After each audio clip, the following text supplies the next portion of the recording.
Hi welcome to smiley life style. ఈరోజు మా balcony garden గురించి వీడియో చేశానండి.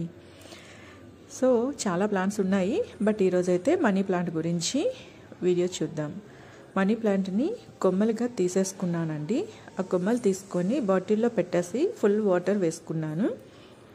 ఇప్పుడు మీరు చూస్తుంది 3 months అండి. 3 months వరకు అలా బాటిల్లో పెట్టుకొని అప్పుడప్పుడు వాటర్ కొంచెంగా వేస్తూ ఎవాపరేట్ అవుతూ ఉంటుంది. మళ్ళీ నేను కొంచెం వేస్తూ ఉంటాను. అలా ఫుల్గా ఉంచుకుంటేనే రూట్స్ చూసారా బాటిల్లో ఎన్ని వేర్లు వచ్చేసాయో. చాలా టైట్గా ఉంది కూడా, బయటికి తీద్దామంటే. చిగుళ్ళు కూడా చక్కగా వచ్చాయి కదా, చూస్తున్నారుగా చిగుళ్ళు. ఈ చిగుళ్ళన్నీ కట్ చేసుకొని వేరే పార్ట్లోకి చేంజ్ చేసుకుంటాను. అలాగా 3 times ఇప్పటికి చేశానండి.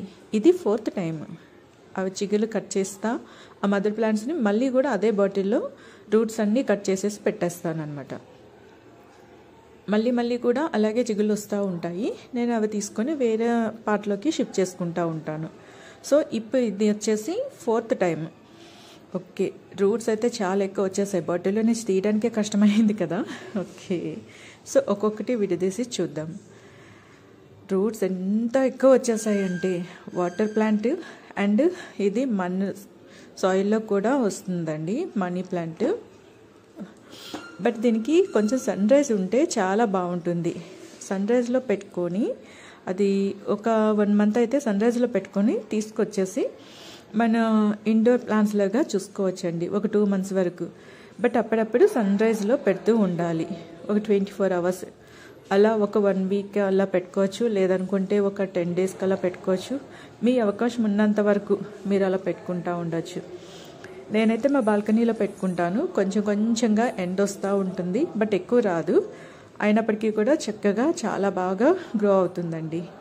మీరు ఇలా వీడియోలో చూస్తున్నట్లు చిగుల్ని కట్ చేసుకోవాలి ప్రతి ప్లాంట్ దగ్గర కూడాను. ఆ కొమ్మకి రూట్స్ అయితే కట్ చేసేసాను ఫుల్గా. మళ్ళీ మదర్ ప్లాంట్ వచ్చేసి బాటిల్లోనే పెట్టుకుంటాను. నెక్స్ట్ టైం మళ్ళీ కూడా చిగుళ్ళు వస్తాయి కదా. ఎస్, ఆ చిగుల్ని అలా కట్ చేసుకొని ఈ స్టెమ్స్ని మళ్ళీ యాస్టీస్గా అదే బాటిల్లో పెట్టేసుకుంటాను. ఈ చిగుళ్ళని కట్ చేసుకొని పెట్టుకుంటా. పచ్చదనం ఎక్కడ ఉంటే అక్కడ పరిశుభ్రం ఉంటుందంట. పరిశుభ్రంగా ఉంటుంది, ఎందుకంటే మన పెద్దవాళ్ళు అలా చెప్పారు. పచ్చదనం ఉన్న చోట పరిశుభ్రం ఉంటుంది. మొక్కలను పెంచడం అనేది ఒక మంచి అలవాటు అండి. ఆ అలవాటు ఉన్న వాళ్ళు ఆ ప్రాంతాల్లో కూడా పరిశుభ్రంగా ఉంచుకుంటారు. అందుకే పచ్చదనం ఉన్న చోట పరిశుభ్రం ఉంటుంది అని చెప్పేసని మన పెద్దవాళ్ళు అంటే నేను ఎక్కడో చదివానండి, నాకు చెప్పలేదు. బట్ మనమందరం మన జనరేషన్కి చదివే కదా తెలుసుకుంటాము. మన పెద్దవాళ్ళు మన కోసం బుక్కుల్లో రాసిపెట్టి ఉంచారు, అవి మనం చదువుకొని తెలుసుకుంటున్నాం.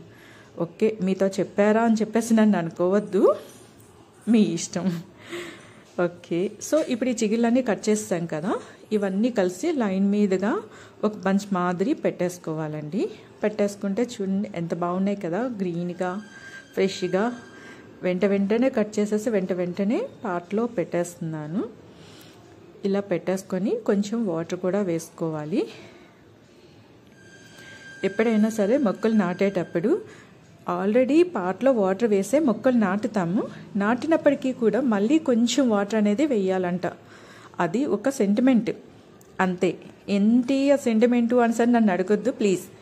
ఓకే, మొక్కలు నాటుకున్నాము. ఇలా బౌల్లో పెట్టేసుకొని బంచెస్ మాదిరి పెట్టేసుకొని సైడ్కి పెట్టుకొని ఒక 1 week అయితే మాత్రం లోపల వైపే ఉంచుకోవాలండి. 1 week తర్వాతకి అదే మన్నులోనూ సర్దుకుంటుంది. సో ఆ తర్వాత వచ్చేసి మనం సన్ రైజ్లో పెట్టుకోవచ్చు. బట్ ఈ లోపల పెట్టొద్దు, మళ్ళీ వాడిపోతుంది. నాకు ఒక్క చిన్న ఆకు పాడైందంటే కూడా చాలా బాధపడతానండి నేను. నాకు మొక్కలంటే అంత ఇష్టం, చాలా బాగా చూసుకుంటాను కూడా. సమ్ టైం అయితే నాకు కొంచెం ఏదైనా మనసుకి కష్టం అనిపిస్తే మొక్కల దగ్గరికి వెళ్ళేసి అలా చూస్తూ కూర్చుంటే ఇంకా ఆటోమేటిక్గా స్మైల్ అనేది వచ్చేస్తుంది. Thank you for watching.